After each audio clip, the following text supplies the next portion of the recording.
Friend welcome back to my channel. मु आज आपण मानक पई बहुत हेल्दी आउ टेस्टी रेसिपी शेयर करी।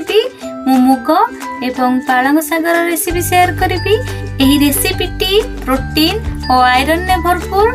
एही रेसिपीटी छोट ठारू बड़ पर्यंत समस्ते पसंद करिवे।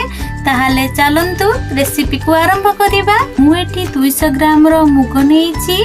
मु ताकू 8 घंटा बतुरेई देइथिली। देखंतु एठी मो मुगटी भल भाबरे बतुरी सारिछि। अध चामच जीरा नेइछि, 2टी कंचा लंका, अल्प अदा नेइछि, पालंग साग नेइछि। देखंतु मु एही ब्रांड रो पालंग साग नेइछि। हमर एठी जोटा अवेलेबल अछि मु एठी सेही पालंग सागटी यूज करिछि। मु 50 ग्राम रो पालंग साग नेइछि। साग को भल भाबरे हमें धोई नबा। मुग को वर्तमान आम ग्राइंडर जार रे देबा। अदा कंचा लंका जीरा को हमें ऐड कर नेबा।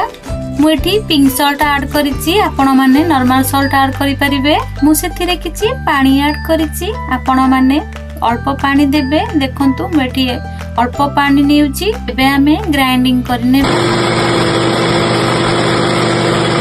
बैटरटी भल भाबरे पेस्ट हो सारी। आपण माने एही परि भाबरे पेस्ट बनैबे। कारण जति आपण माने खदडा बनाउछन्ती त पिठाटी आपण मानकर कालिसे हो नाही। तो आपण माने एही परि भाबरे बैटरटी बनैबे। मुगरे बहुत परिमाणर प्रोटीन अछि एवं पालंग सागरे बहुत परिमाणर आयरन अछि। एही पिठाटी बहुत हेल्दी। आपण माने एहा को आपणकर डाइट रे मध्ये शामिल करि परिबे एवं प्रोटीन ने मध्ये आपण माने को ऐड करि परिबे।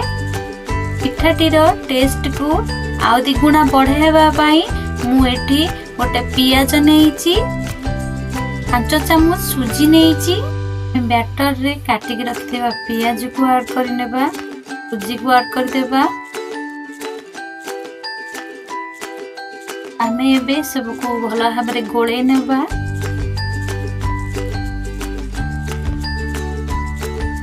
एवं सेतिरे आमे भुसुंगा पत्र को ऐड कर नेबा। ए सब को आमे भल भाबरे गोळे नेबा।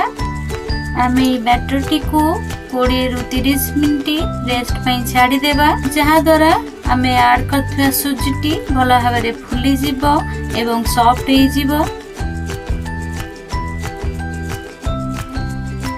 20 रु 30 मिनिट होई सारिछि। एबे चलंत हम बैटरटी को चेक करि नेबा।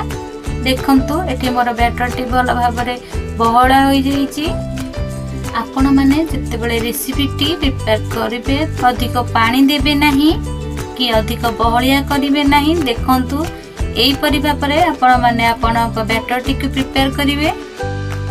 मु एठी ओलिव ऑयल यूज करूछि। एबे चलंतु आमे पिठाटी को तयारी करिबा। हेल्दी फूड तयारी करूछि सेति पय ओलिव ऑयल यूज करूछि। जदि आपण मानक पाखरे ओलिव ऑयल अछि त बहुत भल कथा, आपण माने यूज करि परिबे। नचे जदि आपण मानक पाखरे ओलिव ऑयल नाही ताले आपण माने सोरिष तेल मध्ये यूज करि परिबे। 50 ml ओलिव ऑयल नेउछि। हमर पैन टी हीट आवा परे आमे सेथिरे ओलिव ऑयल को ऐड करि नेबा। लको चारियाडे स्प्रेड करि नेबा। आपण मानक पैन टी तातिबा परे आपण माने तेल को चारियाडे स्प्रेड करिवे, नहले आपणकर पिठाटी उठिबो नाही। तेल गरम होबा परे आमे बैटर रु अल्प अल्प नै देबा। एठी आमे पिठा को संगे संगे लेउटिबा नाही। कारण पिठाटी कंचा थिबो जदि पिठा हमर भांगी जिवो। ओवन रो फ्लेम को मु एठी सेमी मीडियम रे रखिछि।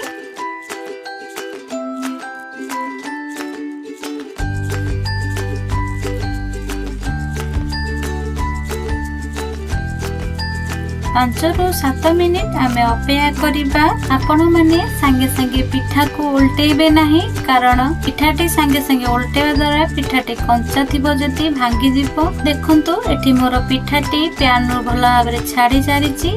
तो एबे एही परि भाबरे मु सब पिठा को उल्टेई नेबी।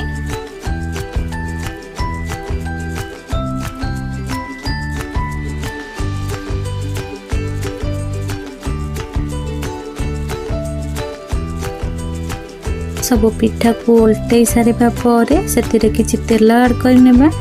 कारण तळे आमे अल्प तेल देइथिले सेति पय ऊपर मध्ये अल्प तेल ऐड कर नेबा। जा फल रे कि एपट साइड मध्य क्रिस्पी बनिबो आर पट साइड परी। यही पिठाटी बाहर एकदम क्रिस्पी एवं भीतर पटु एकदम सॉफ्ट। आपण माने भाबिबेनी कि ए पिठाटी मु क्रिस्पी कहली माने एकदम टाण होइथिबो। आपण मानकु मु वीडियो शेष रे देखै देबी कि मो पिठाटी किपरि भाबे सॉफ्ट हेछि। आमर पिठाटी भल भाव दुई साइड रू हो सारी। आपण मैंने गोटे जिनस प्रति ध्यान देवे कि आपण मानकर गैस रो फ्लेम टी अधिक रखिए ना। जदि आपण मैंने हाई फ्लेम देउचंदी आपण को पिठाटी पोड़ी जीवो।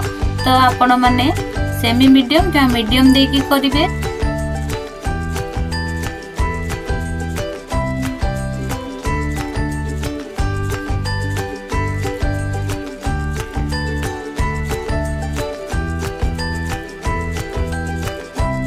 सांग माने देखंतु आमर पिठाटी किभली भाबरे सॉफ्ट हेछि। आपण माने एपरि भाबरे पिठा जति घरे बनै कि देउछंती छोट ठुरु आरंभ करी बड़ पर्यंत समते पसंद करबे। जदि आपण माने एपरि भाबरे रेसिपी ट्राई करूछंती तेबे छोट ठुरु बड़ पर्यंत समस्त याकु खाई पारिबे।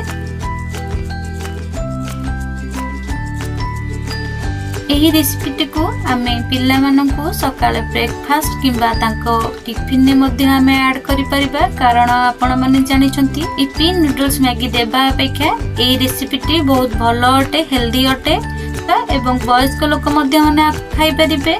एतिरे बहुत परिमाण रो प्रोटीन एवं आयरन अछि जहा कि पिल्ला मानक शारीरिक विकास रे सहायता करे। जदि आपण एही परि भाबरे रेसिपीटी को ट्राई करूछंती तो आपणको पिल्ला माने बहुत श्रद्धा रे आपको खाइबे। आपणको पिल्ला माने फास्ट फूड एवं इपी चाउमिन रोल सब खाइबा भूली जिबे। आपण माने एही परि भाबरे हेल्दी खाइबा निहाती बनांतु। रेसिपीटी केमिति लागिला कमेंट निश्चय जणांतु। जदि मो वीडियोटी आपनकु भल लागिथिबो ताहले लाइक कमेंट शेयर आ सब्सक्राइब करबा को जमारो भूलिबे नै।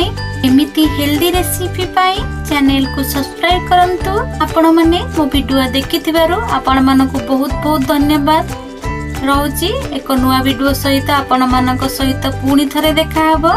Bye bye.